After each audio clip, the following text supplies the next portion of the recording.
Roll call will be done through meeting minutes. In front of you, you have, or emailed out to you, you have the February 8th, 2021 meeting minutes. We're looking to see if there's any comments or notes on that. Otherwise, we're looking for an approval of those minutes. A motion to approve.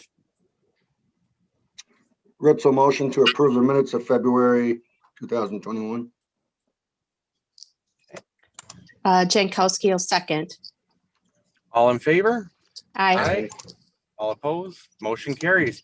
We'll go right on to new business. And the first action item is proposed tourism commission bylaws, which were enclosed via the email that was sent out. Laura, we'll let you go on that one. So in light of the last meeting that we had where you all were supportive of joining Destinations Wisconsin and Sports ETA, along with the application process for that is required to have any incorporation documents or rules and procedures documents so that they can kind of just understand how we are as a DMO.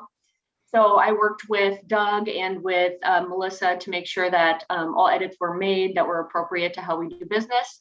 So this is just an official document that outlines who we are as a commission and how we carry things out, just so that in case there's ever any ambiguity, people can revert to this document to understand it. So I was hoping to have you guys review and eventually approve this so that we could move forward with the Destinations Wisconsin application. So I'm open to any questions, but again, Doug has reviewed it and so has Melissa and given their edits. Yeah, Laura, I was, when I ran through that, I just wanted to make sure that the language on the vice chairperson matches our ordinance, because I don't recall that actually being in our ordinance. So that's my only comment. Okay. Yeah, I think it is required in the state statute to have a chair and a vice chair. I will double check that if any motion to approve or if you guys want to move forward with the with the caveat that I run that past Melissa one last time to ensure that it's correct. I'm happy to do it. Am I wrong, or is Jim not the vice chair? I thought we did that at the beginning. I could be totally wrong though. I don't remember us doing I don't remember, but I don't remember electing a vice chair, but I do. I I nominated Clint, and then that's how he got back at me. It could be. It could be. Okay, I was just wondering. Otherwise, I didn't have any other issues with the bylaws. I did go through them.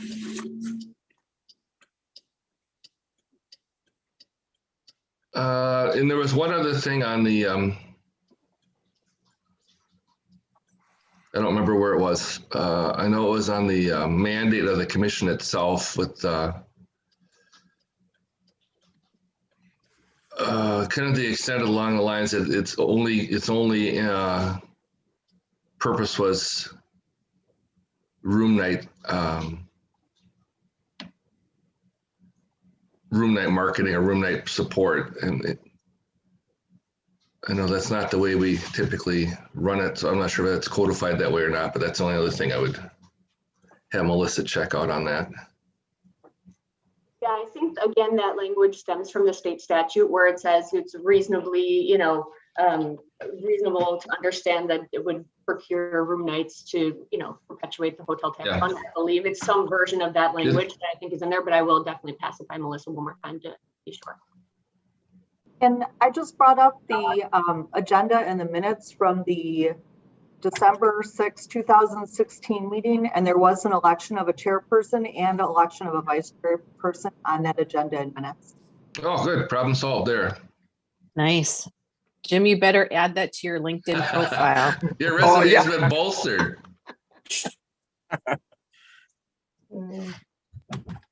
Watch it, Kim. We have to refresh those every year. So. Oh, okay. Yeah. I'll be quiet now. So can we make a motion, or do we need to, are there still pending items that we need to take care of before we can actually move forward with this? We can probably do it, make a motion approval subject to review and clarification by the city attorney and tourism commission head or something to that extent. Well, if that's a motion, I'll second it. All in favor? Aye. Aye, close enough. Motion carries. Action item number 2, Brewfest Partners Agreement, which was enclosed via email.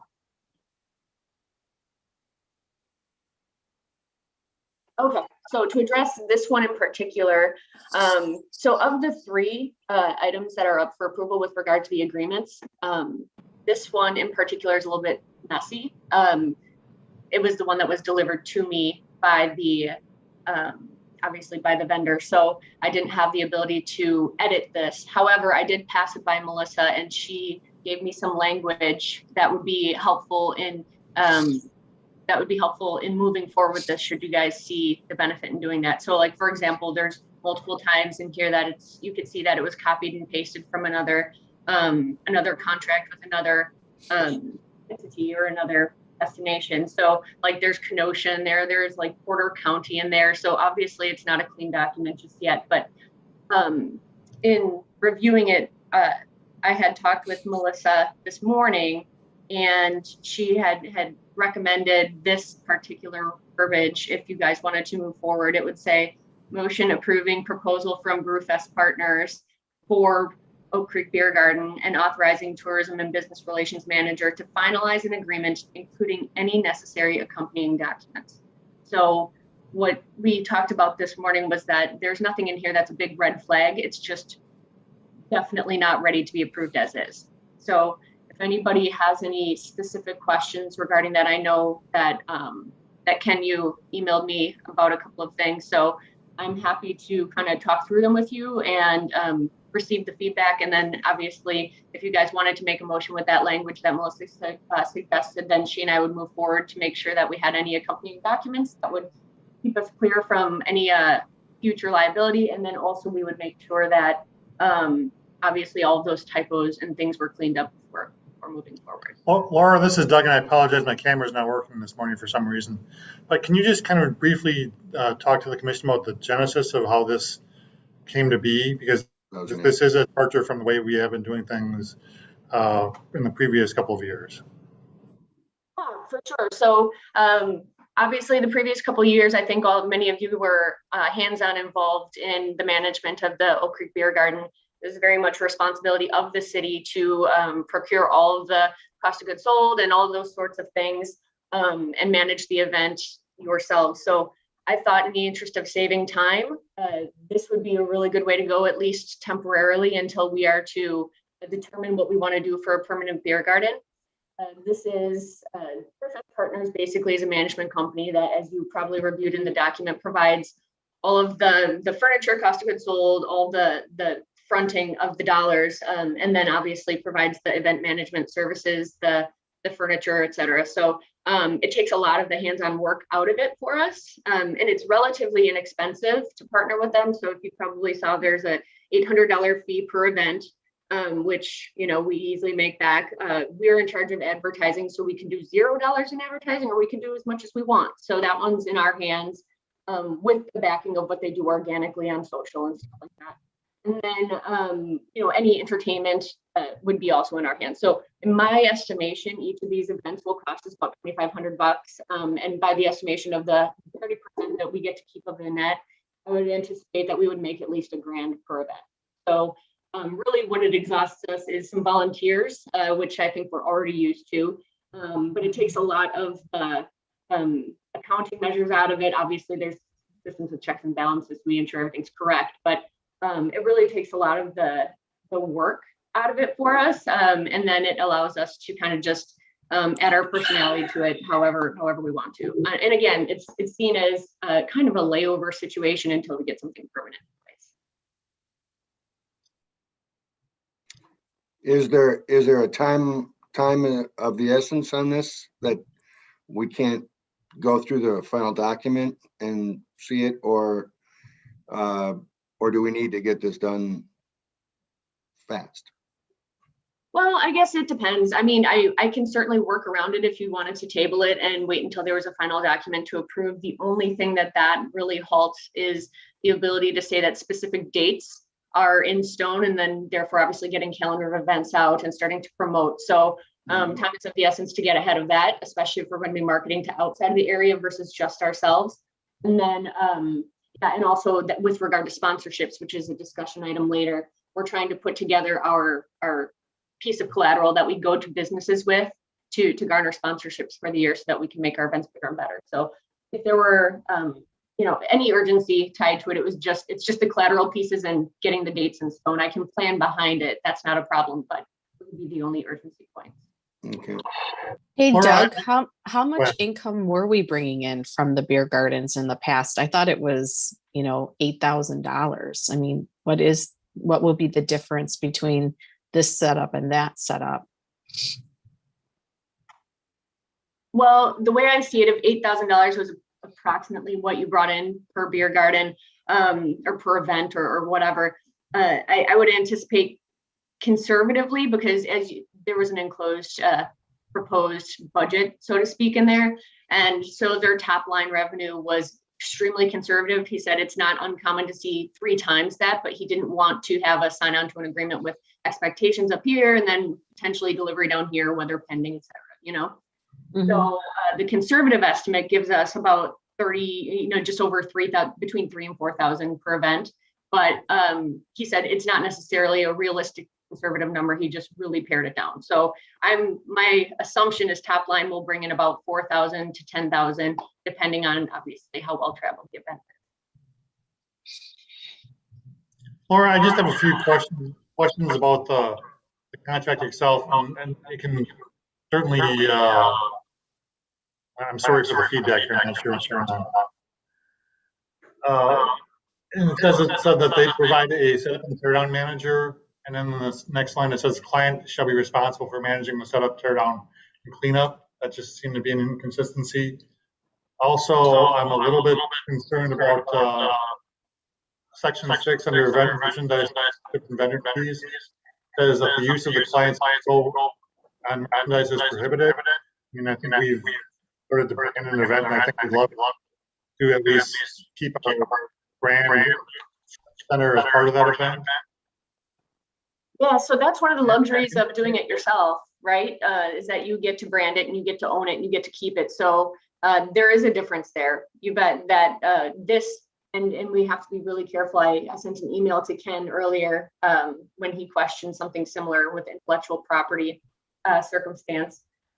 So basically we allow them to brand it's our beer garden. So, but it's their German brand of beer garden. So it's the pop-up beer garden, Oak Creek. So if we utilize that language for this temporary circumstance, then the intellectual property clause doesn't really apply when we want to rebrand as Oak Creek Beer Garden once again when we make it permanent. So it is a slight change for the period of time that we do that, where it's going to be a little bit of a different theme and a little bit of a different name. So if that's something that you guys find what should hinder the circumstance, then we maybe just go back to planning it ourselves, and doing it all ourselves, which is not ideal for me personally, but I can make it happen.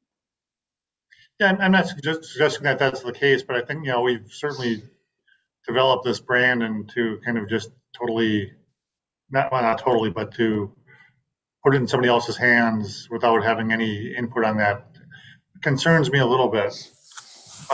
Lastly, and this is in the event that we terminate this, it appears that this for 2 years following termination of the agreement, we're not permitted to conduct a similar beer garden.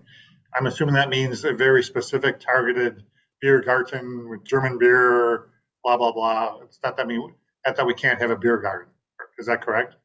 Definitely correct. Yeah. So it's their themed beer garden, where with their themed furniture and their themed brand. So yeah, we just can't conduct something similar to that. Essentially take all the things that we learned from their event planning services and then do it ourselves. Essentially compete with them. So yeah, that's what that means. Hey, Laura, have you coordinated with Andrew and the mayor on beer garden kind of thinking of late, or? Yeah. So we had a meeting with Petrifying Springs, and obviously everything is pending because there's infrastructure needs in order to make a more permanent circumstance at Abendschein. So it's definitely top of mind. And I pushed this whole idea, the Brewfest partnership, past them as well before even moving forward to having him draft an an agreement, because I figured, I know that those two have had progressive ideas about what it's going to look like in the future, and that they're actively working on it. So I didn't want to contradict or get in the way of any of that development or those conversations. So both of them are in approval with the idea that we partner. You know, I have that in an email. They would both say, yep, it sounds good to partner with somebody. It makes logical sense to do that for a temporary circumstance until we get our, you know, our permanent situation in order. So yeah, they had both reviewed it.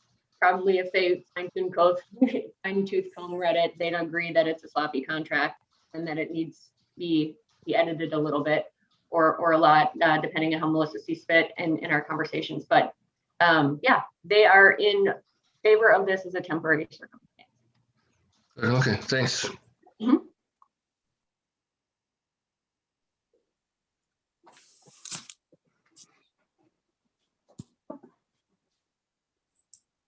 Sounds like we have we have some questions left. And I sure would like to see, or at least have Melissa, you know, update us on any questions from the legal standpoint on this. Yeah, Laura, how many do we do? 2 or 3 beer garden style events a year? One at Drexel, one at the lakefront. Was there one at DTS? Correct. So yeah, that was the way it was done last year, is where it rotated and the dates rotated as well. My proposal for this year would be, because it's easier to market and because we're working toward a more permanent circumstance at Evanshine, that this is kind of like a cool dry run for us to see, okay, what infrastructure needs do we need? What, you know, circumstances would we benefit from logistically, et cetera. So my proposal would be that we do 4 of them and do it on a regular cycle. So it would be every 3rd weekend of the summer months, June through September, and always at Evanshine, so that it's something that people can put on their calendars and be predictable. So that would be my recommendation. Yeah, I would say maybe table it for now. I would like to see the contract further refined, so we can move on approval of that. And it would be nice to see more of a comparison as to what we've done as far as what the net income was, and then how that would relate to this, assuming the same top line revenue. I agree. Although, Laura, I don't want to be construed as we don't think this is a good route. At least I think this is a good route to go, which is, For sure. anytime you're talking about this type of a contract, you know, I'd just like to see more definition. Totally agree with that. understand. Yep. And then I'll get you guys something so that at the next meeting, you know, we can add some firm action, then we'll have Melissa's official stamp of approval on it, which obviously lends a ton of confidence that way. So that's what I'll do. Okay. Good deal. All right, on to action item 3, food truck tour agreement. Alrighty, so this guy, you guys have seen before because we've done it, we did it last year. A pretty straightforward one. We pay them $5,000 for a consulting fee, and they essentially do everything. So we make sure that they come into Drexel Town Square. It's a pretty turnkey operation. They have all of the food truck vendor, you know, folks contracted. They provide at least 20 of them per event. They bring it in, they set it up. Basically, all we need to do is provide electrical outlets and allow them to use our restrooms. So I'm sure you guys have reviewed it, but yeah, it's a simple consulting fee for a turnkey event circumstance that we would have planned for every last Wednesday of each summer month. So it would be again June through September, but every last Wednesday. I'll express my annual bitch about if we provide the electrical outlet, they should use them rather than their portable generators. So I feel that. I think it does say in here that they provide their own generators and each vendor is to provide their own. But I don't really know. I think they just put the electrical thing in there because, you know, just in case. I don't really know. They're on every street pole or every other street pole, but yeah, it's my personal belief is it's incredibly loud there because all these stupid generators in such a small area. But Gotcha. whatever. We're looking for a motion to approve.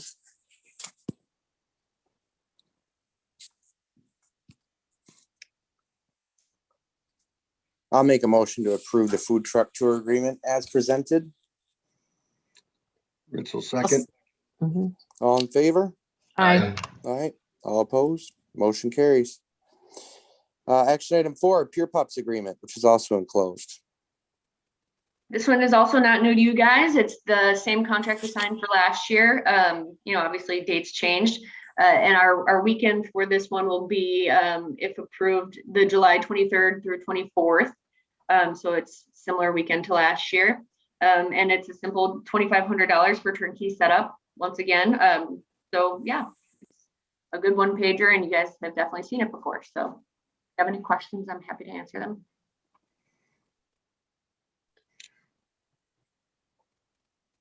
So one-day event on July 24th then, right? Was the last year? Well, last year's not really comparable. The year prior was a 2-day event, so they're doing that 1-day format this year just because of continued uncertainty, or? Well, it's still going to be a 2-day event. So technically the jumping day is the 24th, but then they have that setup and practice night, similar as before. So it's the same, what you can expect, the same setup. And actually in the future, my thought process is to expand on it and make it roll into Sunday as well. But just considering I'm getting my feet wet here on this whole circumstance and our budgetary, circumstance, I think it'll be good to get the feelers on a basically 1.5-day event, similar as we've had in years past, and then we can move forward with expanding it, in years to come. Sounds good. Rick's motion to approve the Pure Pups contract as stated. Yeah, I'll second. All in favor? Aye. Aye. All opposed? Motion carries. Okay, then we'll go on to sponsorship efforts. All right. And my gal Leslie, I see, is on this too. So feel free to chime in on any of your input, Leslie. But I just wanted to give everybody an update because obviously the timing of me stepping into my role and trying to get dates set, as I mentioned with regard to the Brewfest Partners Agreement, things are a little bit behind sponsorship wise, but we have met.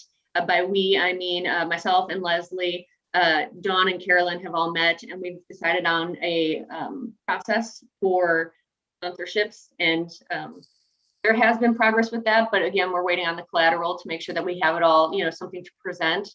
And I know Leslie's been working hard on the digital side to make sure that we have an option where folks can log on and feel out partnership opportunities and things that way, or submit inquiries. So again, there's some details yet to be put in place, but we are very actively working on it and making sure that as soon as possible, I can have some face-to-face conversations, at least via Zoom or in person, with some of the larger sponsors, so that we can, garner a little support funding for this year, and then really carry out, things as big and bold as we want to. So I just wanted to mention that and bring, the topic to light in case anybody had any questions about where we were sitting with this. Okay. And then the mission statement. All right. Now this one is just, in light of the bylaws and, highlighting the commission as the entity that it is, with the driven purpose that it has. This is a mere suggestion, or a mere, just again, bringing something to light that, we currently don't have a mission or vision. I mean, I'm sure we're carrying out the vision of the city, which makes perfect sense, but with a very particular mission, since we are the Tourism Commission, since you are the Tourism Commission and I'm your hands. So I just thought I'd bring that to light so that you guys, if you had an interest in doing so, I think it will really help focus our efforts, because as a mission statement is intended to do, you want to drive all of your actions and say, does it apply to our mission?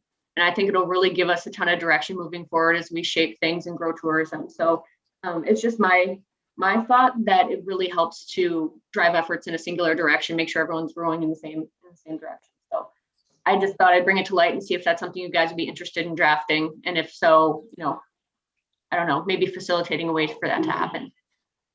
I mean, I'd be all in favor of doing something like that. I would be worried about trying to do that during a meeting, because, that can go on forever over nuance over a certain word. So to start with, I'd love to have you and or Doug or Andrew, or just to get together some framing ideas, just kind of, suggested kind of mission statements, and then let the commission kind of fine tune them rather than trying to start from scratch. Otherwise, that process can really drag on. Yeah, I'm 100% in line with that. So I can come up with some mission statements that I think, according to what I've seen and heard with the drive that you guys have as a commission, and obviously my vision for it too. So I can put something together, and then, like you said, maybe a couple of different ideas or a couple of different pivot points where if you felt like tuning in the language that you guys think speaks more toward your action sets, then I'm totally cool with that. I'll put together kind of the framework, and then I don't know, we can move forward from that. Yeah, I'm not sure if anyone else had any thought, but that's just my opinion. So I agree Yeah, with that. another I've been in some pretty possibility. long planning meetings for those things before. So I think that's a good plan. Yeah, and another possibility would be to have a subcommittee that kind of dug in and did the meat of the work, give Laura some support on that, and then present to the overall commission.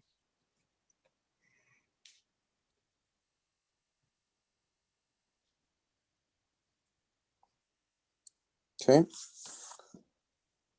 All right. Well, then I think we're looking to get a motion to adjourn at this time. Well, before we do that, Clint, just let's give Laura some clarity here.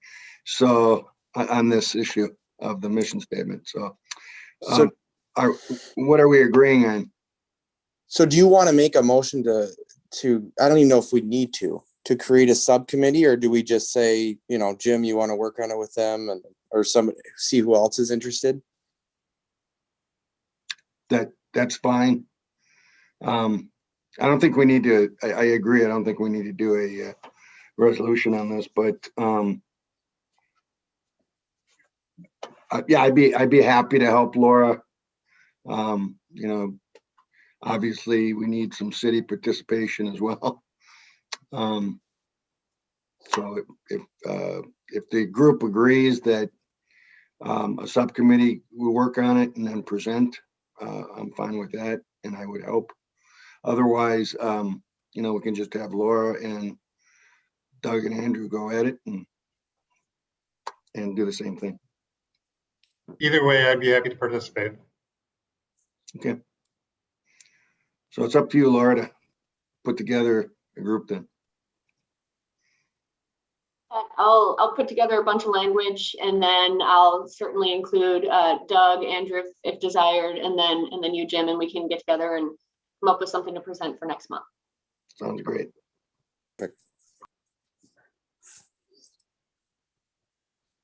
All right. I will make a motion to adjourn.